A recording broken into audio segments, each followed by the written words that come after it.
What is good, Renegade Nation? Before we begin the video, I want to give a big shout out to our most recent Patreon supporters and YouTube members. Elusive Fox, Goliath Burrito, Ceravix, Manut D02, Crispy Bacon, Julian Hernandez, Christian Simpson, Felix Osborn, William Fate Ward, Joseph Allen, Aaron Bates, XS7, Marcus 303, R. Griffin, Andrew Larman, Brady, Brian Imika Njoku, Zyman K, A7503, JK844, Ash, T Sunset, Charlie Wren, Timothy Kuine, and Borther Byron. And I would also like to give a big shout out to our executive producers, Bevan Brummett and Hades Belt, and welcome our new executive producers, Tavon and Alaskan Josh. Thank you all very much for your support. And if you want to become a Patreon supporter, feel free to click the link in the description to find out more. We'll see you there. Tally-ho, lads! Lightsaber time, baby. Use the Force, young Padawan. Oh my god! Here we go, by God. Yep, we got ourselves Dead quick. Hey everyone, how are y'all doing today? Hopefully you all are having a very nice day, very nice evening, or, you know, whichever it is. And,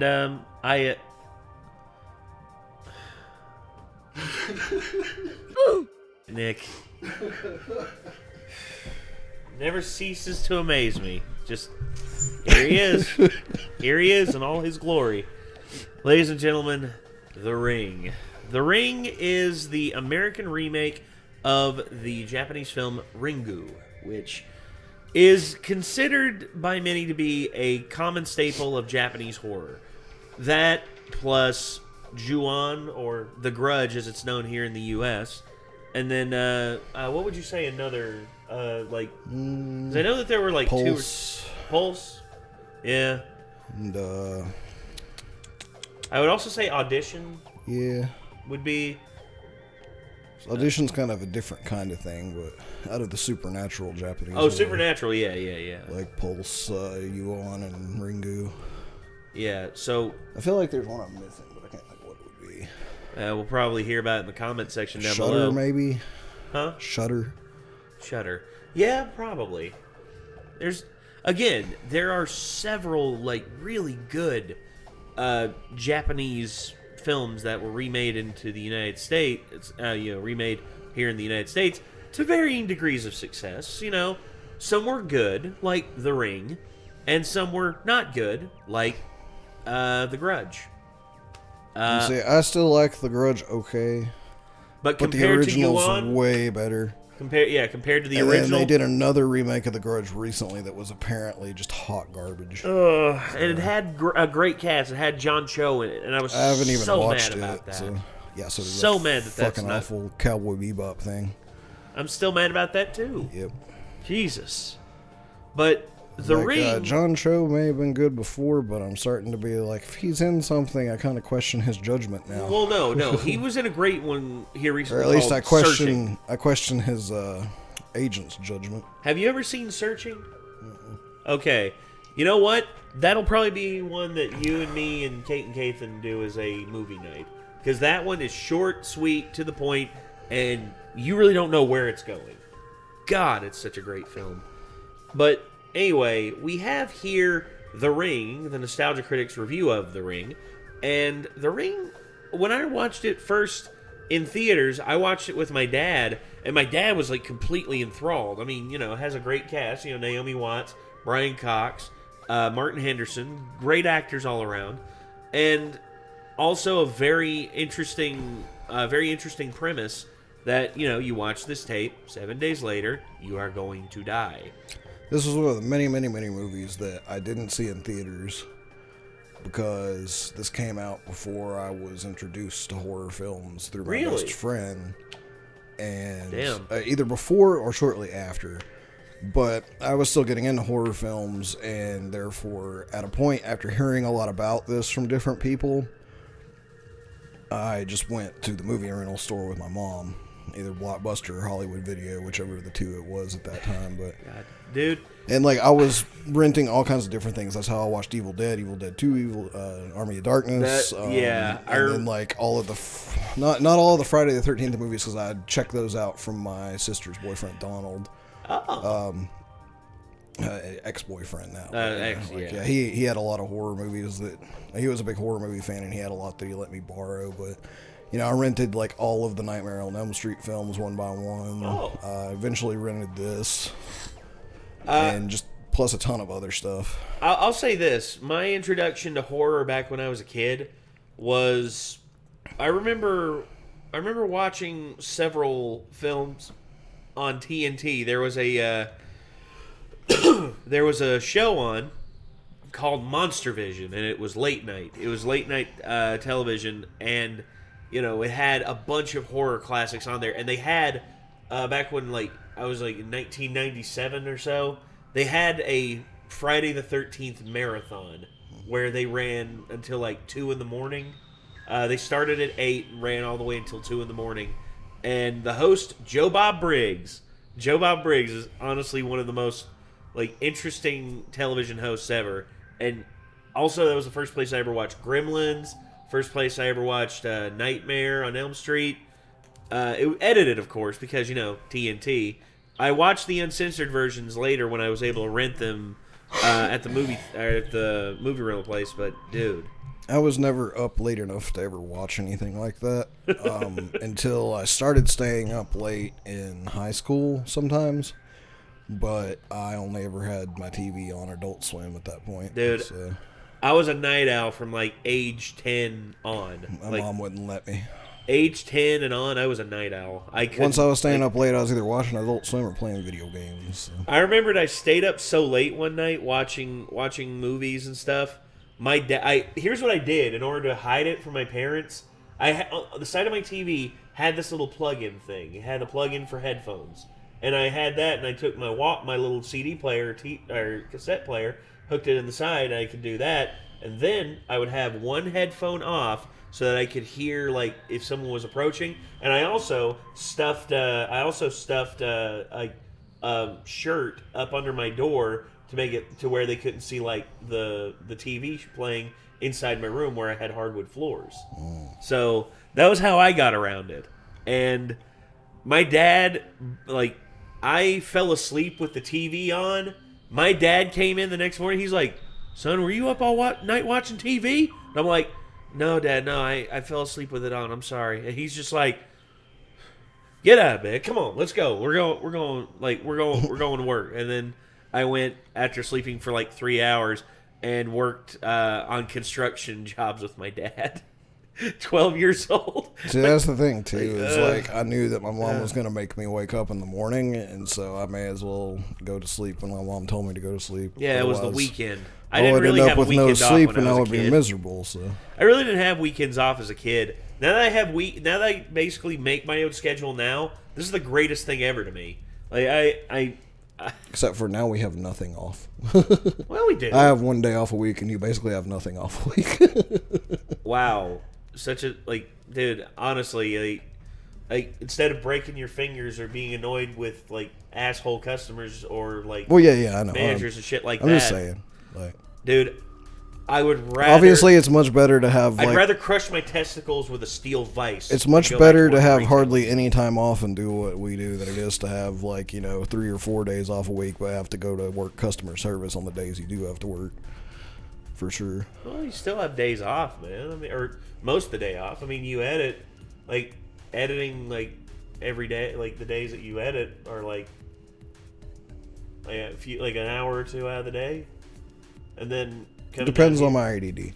And then coming down here. Sometimes we're down here recording for 2 or 3 hours. Sometimes it takes me all day to do an edit because my ADD is so fucking bad. But yeah. But well. On days when it's going well, it's just a couple hours. I hear you. But anyway, let's go ahead and get into this. This is The Ring, the Nostalgia Critics review of it. This episode brought to you. Let's get up on screen. Sorry. And here we go. By ExpressVPN. The best VPN there is. Take back your online privacy today.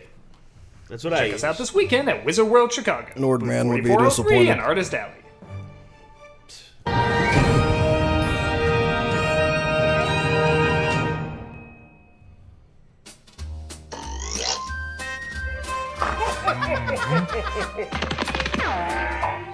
Trick or treat, trick or treat, trick or treat, nostalgia week. When pumpkins fly and hold your knife. I'm a cameo. Your little home turns green. Your little face turns green. This is both. This little face now green. Every film, every show, every podcast on the nose. And all it takes is one itty bitty. My car! You turned my car into a triangle, you dick. Drink nostalgia week. When ghosts come knocking at your door. Badly written jokes and more. You better hope they won't be me on nostalgia week. It is almost that time of year again, after all. Y'all ready to shoot the ring review? It's March. All costumed up? Oh yeah, it's March. Yeah, we are currently 7 months away from... I'm sorry, but what do pirates have to do with the ring? I don't know. I'll figure it out later. Well, at least we know you survived watching it. Yeah, right? Last week when I put it on, I wasn't sure. Wait a minute. You watched it 1 week ago?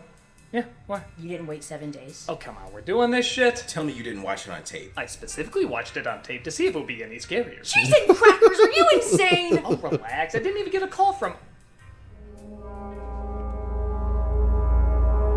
Hello? 7 days. What's my favorite scary movie? The call's coming from inside the house. Malcolm and Tamara sheet my sweet buttery taint.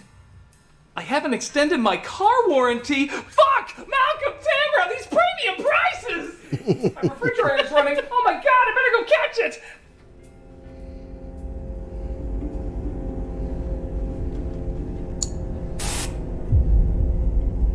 Malcolm, Tamara, you doing this? What are you talking about? Uh-oh.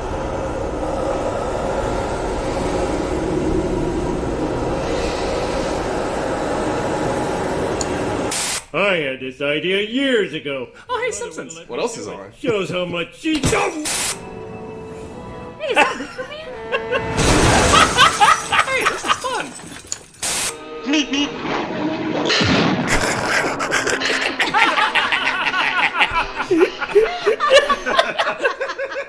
I guess I never found the ring that scary. Oh, damn. Okay. I didn't find it that scary But either. that's it. Well, when I was younger, I did, but anyway. I feel like maybe if I had seen it back in theaters when I was younger, I probably would have. But by the time I got the chance to watch it, I was just like, Dude, I was there like, was that's a good one- movie, but it wasn't that scary. There was one me and Dad watched in theaters. It was the year after The Ring came out. It was called Darkness Falls.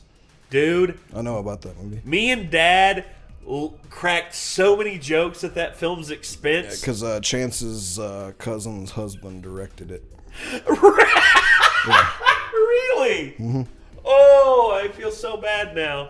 Oh, wait, no, I don't. That film was just, oh. Dude, there were so many silly things in that film. I can't take it seriously. I can't take Darkness Falls seriously. Oh. I've still never watched it. Because, like, I was just like, you know, We he was need- like, yeah. We need to do a riff. It's kind of tracks cool on that, like, he directed it, but at the same time, like, just don't watch it. And it's not very good. We need to do a riff track on it. Because watching it, I guarantee you now I'd probably have even more shit to say. If I can ever get him to come over and record something with us, which probably won't ever happen, but if I ever can, that's when we should do that.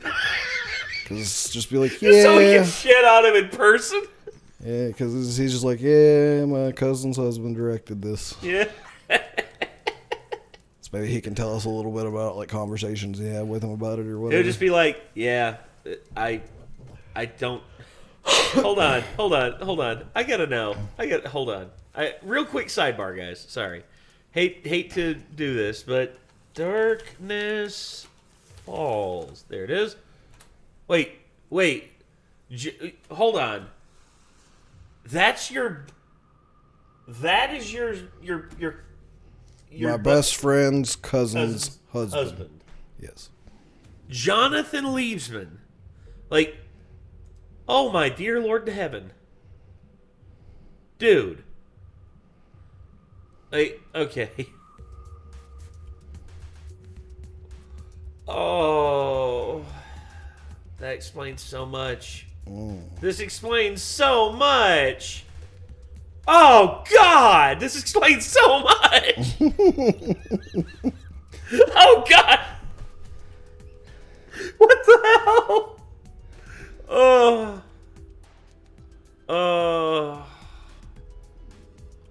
This Apparently, he also did Rings, which, which is a short film. It's basically like a release of the Ring in on between DVD. of The Ring and The Ring 2. Oh, God. Not the best track record, no. No. No. Oh.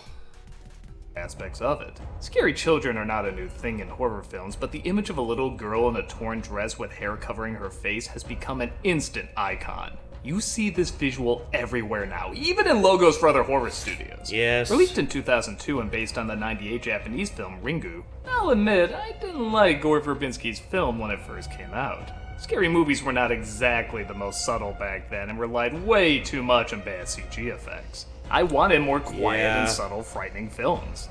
Over the years, though, we have gotten more of that variety, and looking back, I actually see this as a good segue to them. The Ring is a little slower and quieter compared to your average blockbuster horror flick. So I think it serves as a good transition from something like Jason X to something like Haunting of Hill House.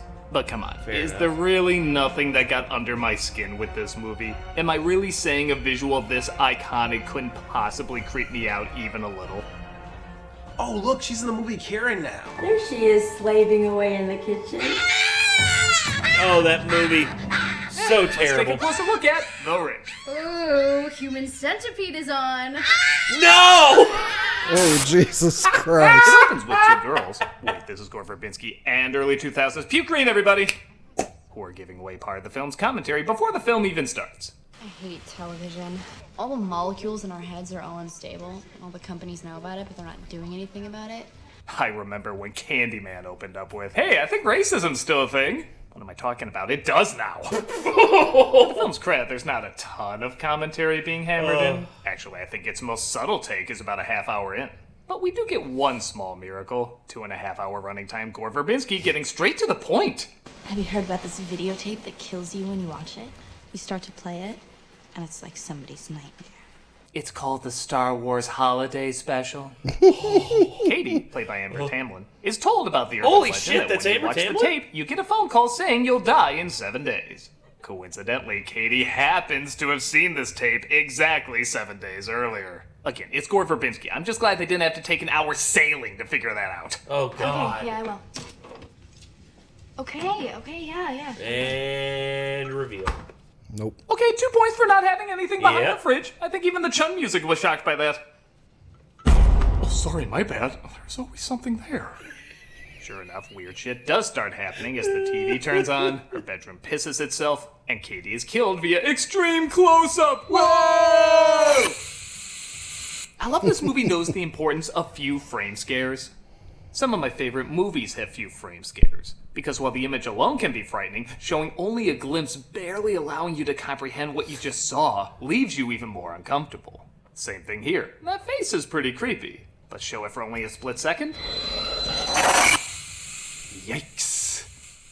I give credit too that this isn't just an unrelated kill. A lot of horror films start off with a random person being axed off just to show what the killer is capable of. But here, the death kickstarts the story, as Katie is the cousin of Aiden, who's the son of our lead, a journalist named Rachel, played by Naomi Watts. He's not adjusting well. Miss Keller, I'm bothered by these drawings.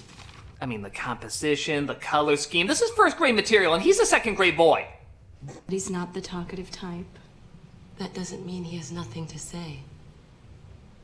Don't make me give you my Elizabeth Holmes stare. Oh, God. While we get ready for Katie's funeral, we discover the first big twist of the movie. She's raising a Culkin. I don't have enough time.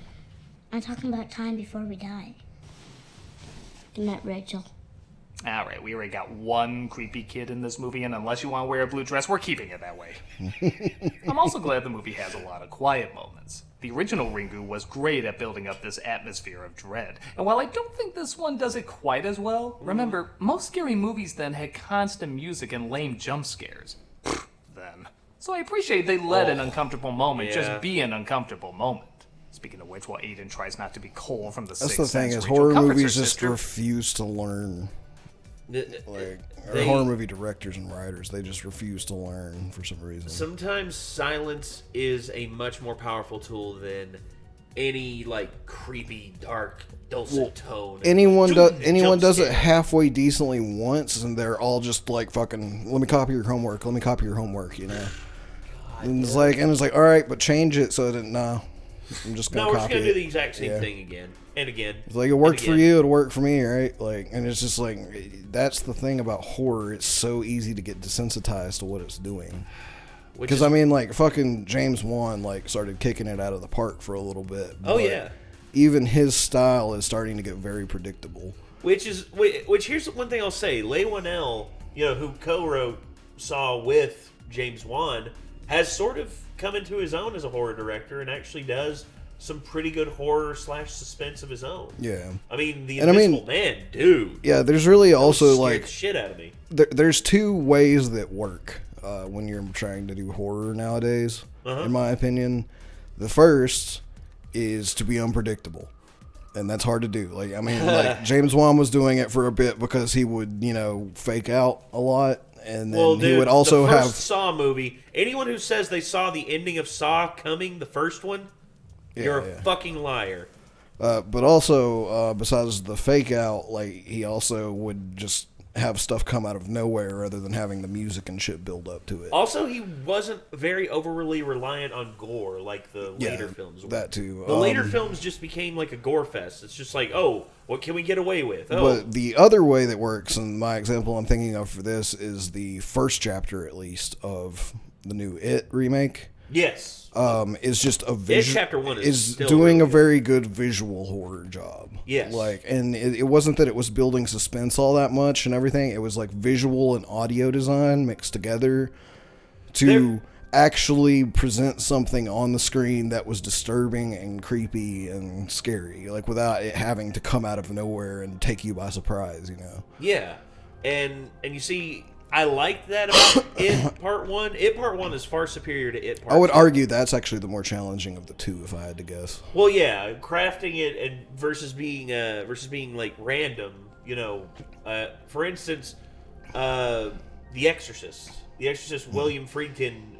When that's really good visual. Exactly. And audio horror. William Peter Blatty and him collaborated together and basically came up with the perfect vision for creating that film. The Thing as well. Boom. The Thing is amazing. Oh, The Thing is also amazing with suspense as well. Oh, so. and not only that, the practical effects of that film still stand the test of time to this day. God. But like modern films have gotten too reliant on the jump scare. And yes. You can't. They've done it so much that it just doesn't work anymore. No. And the only time it does is whenever it's done and, Well, my favorite example of a recent jump scare that got the shit out of me, it apparently didn't get my buddy Andrew for some reason. I don't know why he saw it coming and I didn't, but As Above, So Below. Because they only did it once in the whole movie, and it was like at the smack dab, like 3/4 of the way into the movie point. And like up to that point, it was just all like creepy and suspense and like, just what's going on. Like it was sort of more of a mystery than a horror up to that point. And then all of a fucking sudden, just out of nowhere, dude gets fucking yoinked, and it's just like, whoa! I remember it actually got me. Like I jumped really high. I was like, I did not see that coming. Like they haven't done any jump scares like all this time. Like that's impactful. Like if you keep it down a little bit. Yes. But, yeah. If subtlety sometimes is the greatest tool that you can have at your disposal. And also just like not, like not peppering it in everywhere. No, like, to the point where it's like, well, obviously it's coming because there hasn't been one for the last 6 minutes. So, but anyways. Anyway, sorry. Back to this. But is interrupted by one of the few legit jump scares I've seen in a movie. I saw her face. You sure she didn't watch the holiday special? They did the same shot in Ringu, but something I've discovered is while Ringu had better build-up, The Ring has better payoffs. This isn't bad, but this is a scary stories illustration. For a film that's technically PG-13, they get away with some pretty disturbing imagery. It's about the tape. What tape? The one that kills you when you watch it. Rachel finds out about the tape by talking to her friends, and she decides to do a story on it, whether her boss likes it or not. Punctilious prick, you're fired. No, I'm not. I'm cooking too good a story. What is it? Okay, I'm gonna ask Jeffrey Lebowski for his rent. She makes her way to where Katie and her not-deceased friends saw the video, and uh-oh, I smell a Shyamalan character. Hi, I'm Take a card. Art? No. Damn. Do you like hot dogs? What's your name and occupation? God, I need a quirk! Son of a bitch. Is your card right? No. You don't work here, do you? He shows her the only tapes they have on the grounds that Katie might have watched. We bought tape players for videos. Quite a selection. Nowadays, that would be. Yeah! She steals the one unmarked tape, goes to their cabin located by the 6 feet under tree, and puts on the mysterious VHS. I know this is supposed to be scary, but honestly, it just looks like a college student's thesis film. If you don't get it, you don't get me. Fair enough. Sure enough, she gets a call telling her the bad news. 7 days. Oh, how that means your ass is grass. Damn it. She goes to Noah, played by Martin Henderson, who's a video photographer, something that clearly makes bank. He's also Aiden's father. Oh wait, we're not supposed to know that yet. It's a kind of pointless twist later. Don't worry, he wouldn't have been that surprised anyway. We all knew about it. Scan the rest. Oh, she put it on the System of a Down setting. She lets him watch the video, and you know, this would be gorgeous if it That's a wasn't good shot for a reference. Listerine I gotta bottle. give him that one. Say what? That's a good reference. I gotta give him that one. Yeah. Also, I agree with Doug here. The color palette that they're going with in this, it again, have the film start out in a normal color palette, and the more the film goes on, you subtly swap to that color palette of this. But starting out with this, you already feel depressed as hell. Mm-hmm. Whereas the looming dread of the 7 days, like over time, you'll slowly turn to that. Oh, and dude, that's how it should be. But instead, nah, Listerine bottle. Ooh, I'm Gore Verbinski. Oh, okay, I'll admit, I tried to figure out more why the color green in horror films just doesn't scare me. Yes, like I said before, it's usually a relaxing color, but it can also be associated with sickness, mold, and disgusting stuff. But maybe that's it. There's a lot of creepy green things, but not that many creepy green places. There's a lot of creepy rooms that are brown. Blue is very common for night. Even red and yellow connects with alarming or uncomfortably hot scenarios. But unless you're in a medical environment or the woods during the day, green just isn't commonly associated with scary places. But I don't know, maybe that's why it's supposed to work. Like, you wouldn't see that sickly color everywhere, so it throws you off. I just don't hear that many people saying, ooh, it's pretty dark and green around here. I know it's a personal preference, I just never got into it. What I do get into is this clever scene where she sees I never really noticed it generations until he all pointed doing it the out. same thing. Again, it's something I noticed later on when I was older. I'm just like, it was pointed out to me whenever the Matrix movies were coming out. My friends pointed out, just like, everything's green. Well, yeah, the Matrix, but well, it is, but at the same time, it's it was a theme there. It wasn't like they were trying to make a horror in the first one vibe off well, of it. but that's the thing. In the first one, it wasn't like that at all. Yeah, the first one, it was very washed out. Like the color palettes were very washed out, and everything looked like it was covered in a powder coating. But it almost sort of makes sense for the Matrix, because by the second movie, he realizes that they're in the simulation. Well, no, he knows they're in the simulation in the first one, but well, yeah, it doesn't change like, then. But I could relent and say at that point he's the one, and everything he sees it in green as to be more in tune with. Because it's just like the green letters on the screen, you know. Yes. I'm assuming that's why they made that decision as well, but. Probably. It's like everything in this movie, though, in my memory, for some reason, it doesn't come up as green. It just comes up with, and I guess it's because I've seen the artwork for the cover way more times than I've actually watched the movie, which I've only watched the movie once. But yeah, it's like the foggy blue is what comes up in my head. Yeah. Which this scene right here actually kind of has a little bit of that too. Sort of. I also just kind of remember we see the water later on. That's when the color palette changes a little bit. Yeah, towards the end of the movie, like that Yes. foggy thing, like kind of. If I remember right, I don't know if I remember right though. watching television. You could already argue there's a hint of commentary with this idea, you know, TV killing you and all. But just this moment with no dialogue of her noticing all these strangers of different ages are doing the exact same thing surprisingly says a lot more than the nail on the head conversation earlier. If you're looking for a way to kill a lot of people, having you watch something on TV that murders you sadly seems like a good way to do it. I am Weasel. Speaking of which, after Noah watches the tape, he doesn't seem as spooked as Rachel. 4 people are dead. Yeah, but like I said, not from 4 watching people who watched it. Come on, we watched it. We're hanging. It takes a week. There's a lot of homicidal prep that goes into it. Making the call, checking that you even have a TV. Even that video took months and months of production labor to film. That's why the murder comes complete with closing credits. Damn it, Samara. He helps her make a copy of the video so they can each study it on their own time. And man, this movie really is about the dead. Because I haven't heard so much talk about VHS in my life. The numbers of the control track, they put on the tape whenever it's recorded. Track's totally shot. Servos can't line them up. The makeup of the tracks is like a signature for whatever did the recording. Totally analog. She'll read to the very edge of your tape. But the control track could tell us where it came from. Tracking, your monitor, your printer. You sure this won't be a problem? How- we'll last forever. How much would You it sure suck? this won't- How much would it suck to like have that be like your fucking hobby in life, basically? Basically, like you're VHS. just all in on VHS tapes, and then you start to find out like today it's like, damn, like VHS tapes that aren't newly produced like now, they have a lifespan on them, and after about 15 years from right now, none of them are even going to work anymore.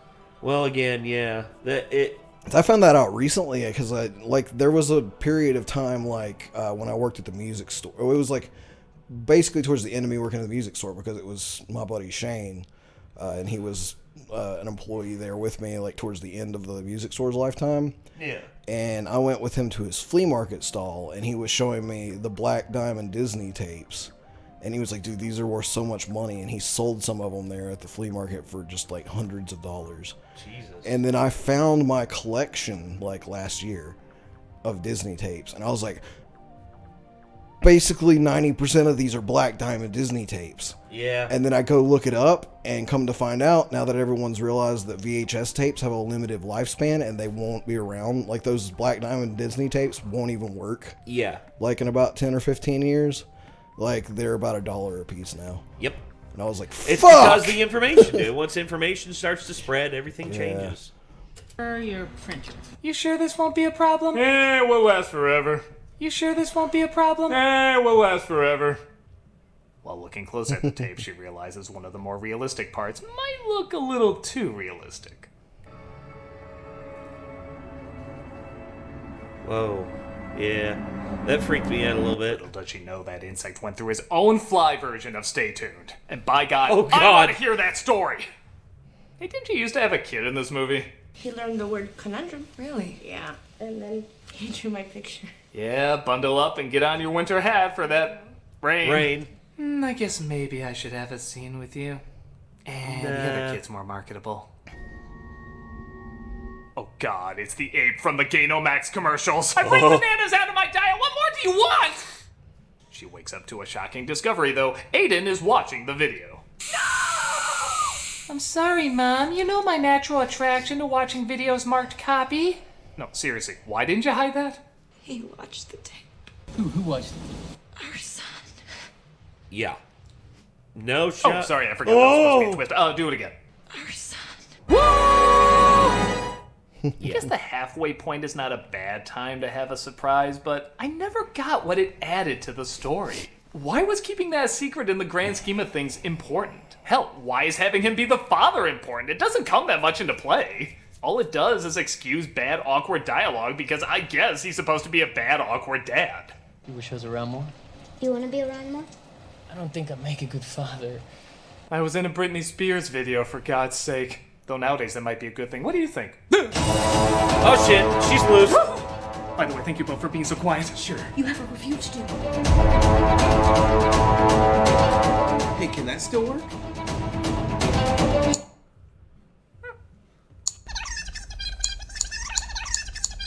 Oh God. I'm bored. Let's see what's on.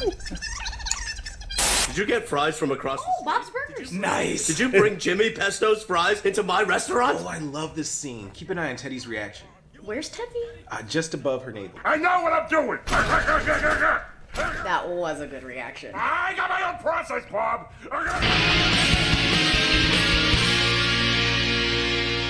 Damn it.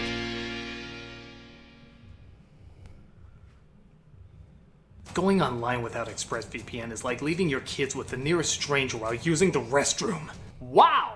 That's what they gave me to read. That's actually what they told me to say. Okay.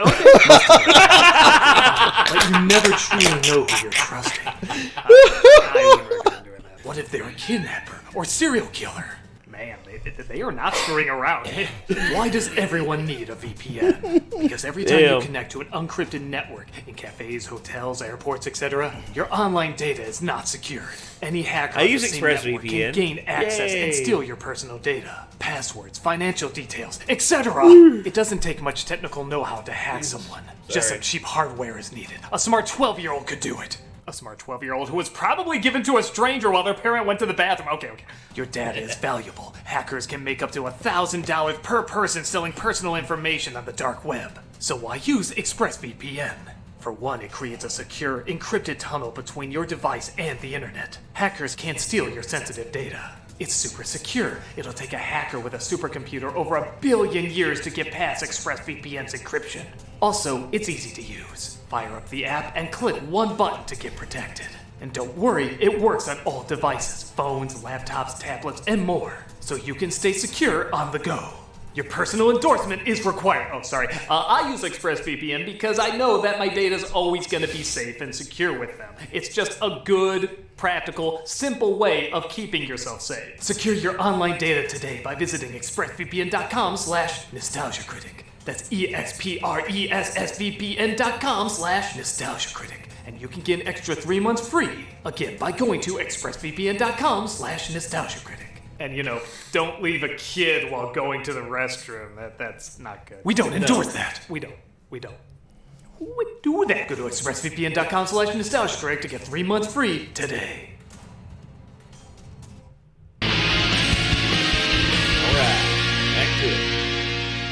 Rachel discovers where the creator of the video might be, so she travels via ferry, but Noah has something important to give her. In the rain.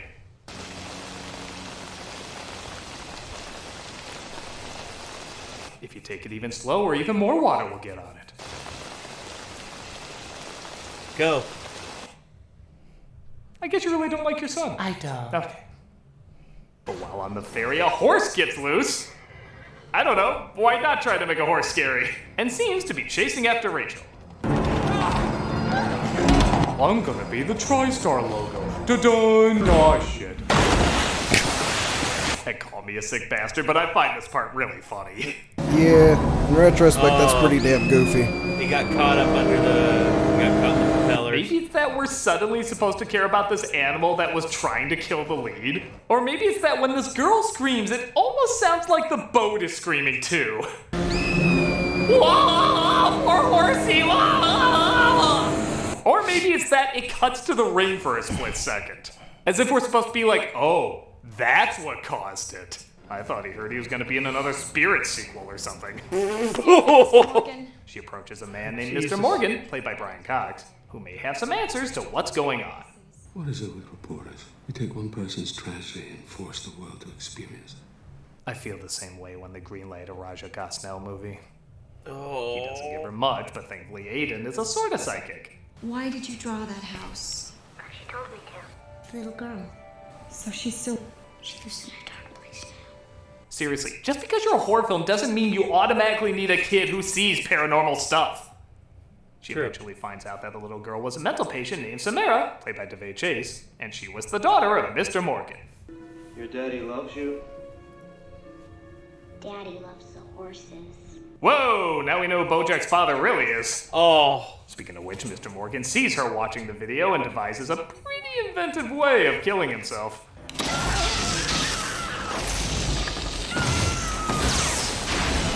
There's no tall buildings where these people live.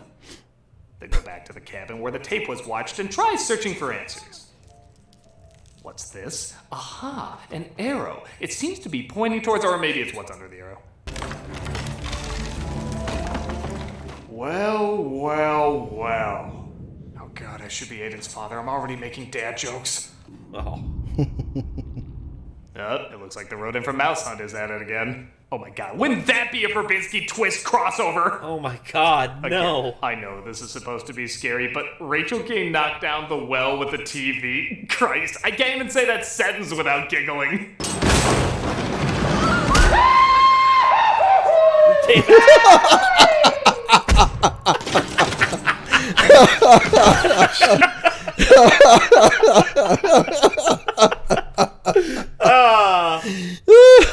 Well, I was going to say, is this... I'm never going to be able to watch this version and take it seriously again. You just ruined it All for of a me, sudden, MC. Just friggin'...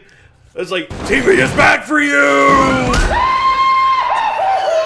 This fucking goofy scream. The thud. And then not only that, but Martin Henderson eating shit right here. Just... Jesus, is this The Ring or Scary Movie 3? These scenes are hilarious. Rachel finds Samara's body and discovers her mother tried to kill her, but she was left alive to slowly starve in, you guessed it, 7 days. We're gonna bury her next week. It's over. I'm saying that in a horror film, so you know it's legit. Sometimes children yell or cry or draw pictures. This one made a video from beyond the grave. Kids. Am I right? Dead kids. Oh. You know, this whole searching for a dead child while ignoring our own has really brought us closer together. And thus we get to, let's face it, the real reason you all remember this movie. The ending. Surprise endings in horror films are a dime a dozen, but this one left a pretty big impact. It's revealed that finding Samara's body, well, didn't do shit. You helped her? What's wrong, honey? You weren't supposed to help her. Yeah, it's not about the dead finding justice so they can sleep in peace like it was building up. Nope, it's just an angry, bitter bitch who wants to spread her misery to as many people as possible. And she does so in the most memorable effect of the movie. I'll admit, even though I wasn't finding this film that scary, this got a big reaction out of me. Yeah. If you told me in a movie there was a scene where a ghost steps through a TV, that wouldn't really scare me. But the build-up is what makes it work. None of the other effects in the film were like this. It was surprisingly pretty light on the CG scares. So all it takes is a creative way to go a step further beyond what you're used to seeing. Even Samara we haven't seen a ton of, and we technically haven't seen her as a ghost. There was that one moment in the dream, but that's about it. So there's a mystery to what's behind that creepy long hair, and what exactly she can do. Also remember, most of the scares are on the video. The screen is the barrier that can't be crossed. So when it's suddenly broken through, and with really clever texture effects with her being low res and glitchy all over the place, it's very jarring. It's like crossing the bridge in Sleepy Hollow or when the tent is snapped open in Sixth Sense. Those are the areas that are supposed to be safe, and suddenly they're obliterated. So yeah, despite most of the film just being okay, it really knew how to stick the landing. Rachel puts together that the reason she survived is because she made a copy and showed it to her son. So she has him do the same thing. What about the person we show it to? What happens to them? Ruth insulted my shoes last week. She can die. Oh. And that was The Ring. Not a great film, but it's got some great stuff in it. Yeah. Compared to a lot of scary movies of the past and present, it does take its time to build up its scares in ways that are either effective enough or downright awesome. There's also something uniquely retro that it's a VHS that curses everybody. I'm not gonna lie, I actually went out of my way to get a VHS of this movie and watch it on a VCR to see if it was creepier. And you know what? It kinda was. I think that's a sign the film is clearly working. While at times it can be dull and not always make sense, its payoffs are memorable and the premise has the makings of a classic urban legend. While I certainly wouldn't call it one of the scariest movies ever made, there's definitely a reason it quickly became iconic. And seeing how this image is still all over the place, it looks like it's gonna stay that way for a long time. Yeah. Now where'd I put that remote? Oh. Uh-oh. Oh shit, she's got the remote. What are we gonna do now?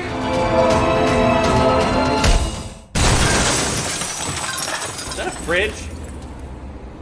It's running. Huh, guess my refrigerator was running. Oh, God. This. What? Just that joke. But yeah, see, that's the thing about it is it's overall kind of a mediocre movie. 6 or 7 out of 10. At the end, they did nail the visual horror. Yes. Like, they did a good fucking job with the end of it. I agree. But yeah, overall, it's, in retrospect, at the time, a lot of people were like, it's the scariest shit I've ever seen. Yeah. And compared to some of the, like, more recent horror films that were more consistently, like, scary on their imagery and just the pacing and everything, like, it's really not that scary. Not really, no. But the ending scene where she crawls out of the TV is obviously, like you said, iconic. It's iconic at this point. Yeah. I think it's also, though, it's so iconic that it's kind of just become a meme too, so that just takes a lot of its scariness away as well. Yeah, which that's the thing with horror. A lot of things do get memed to death. For instance, in Get Out, the dude running and then just like, you know, that was a meme for quite some time. Also, what was it? Get Out was such a consistently, like, the thing about Get Out is it kind of had a third type of horror. Because really, like I was saying, those are the two types I could think of, but there's a third type of horror, and that's the psychological horror. Well, psychological horror, and psychological horror is completely different from both of the previous two mentioned, and Get Out is a definite example of nailing psychological horror, and it's the fact that it's a concept, that just hearing that concept is just like, god damn, that's terrifying. You know what I mean? Oh yeah. And it's more like the whole idea of it is scarier than anything you see or anything that jumps out at you, basically. Yeah. Just, if that happened to me, Jesus, like, that sounds like one of the top 10 worst things ever, possibly worse than death. Like, yeah. God. So, alright. That was the Nostalgia Critics review of The Ring. Doug's take on it, I understand, you know, his this is one of the rare instances where I basically 100% agree with him. Like, yeah, I don't always agree 100% with Doug on movie takes that he has, because he's a lot harder than I am on certain films, and then there's just certain things that he says that he likes, and I'm just like, yeah, okay. Like, you know, but like in this case, I'm just like, all right, like, I really kind of see where he's coming from on all angles here, you know. Well, there's especially like he taught me something I didn't realize, which was the green. Like, I never realized the green, like, in the movie, you know. Yeah, for me, I would say, and I agree with you. Like, I think that it would have been a much better use to start the movie off normal, yeah, and build those filters up over the last several scenes, like, as it moved towards the, you know, the end of the 7 days. That's what I would have tried. And even maybe like subtly, like, after he sees the tape, like, cut that filter back off. Yeah. And only have it come back in full force during the scene where she comes out of the TV. Oh, yes.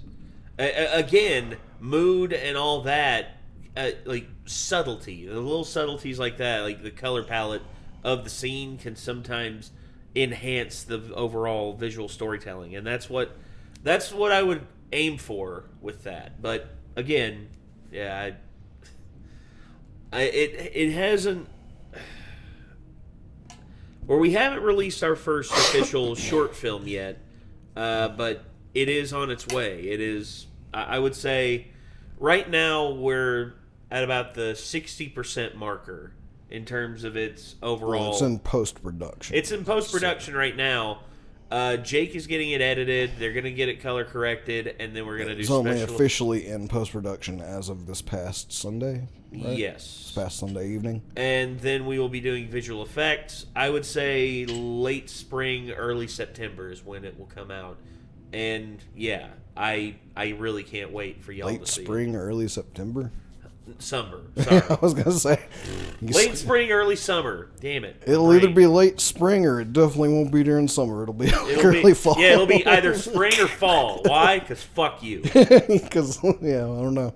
Because If it's not good enough by spring, we're going to tell them to take the whole summer and make it good enough. Exactly. We're just but hopefully it'll be late spring, early summer. Yeah, we'll have it by then. So anyway, gonna release a summer blockbuster. What? No, yeah. Or maybe we're gonna submit it to some festivals, and hopefully they think it's pretty good. Anyway, I think that's gonna do it, everyone. This was once again the Nostalgia Critics review of The Ring. Thank you all very much for tuning in. If you want to see more from Doug, feel free to hit that channel or click the name Channel Awesome in the title of the video. If you want to see more from us, hit that subscribe button, ring that bell, leave a like on the video, and until next time, I'm Nate. I'm Nick. We'll see you later, everybody. Peace. Backtrack, turn back the page. White lights, be so rough. Times is tough. Life stays that way. Times is hard. Life stays that way. Backtrack, turn back the page. White lights, be so rough. Times is tough. Life stays that way. Times is hard. Life stays that way.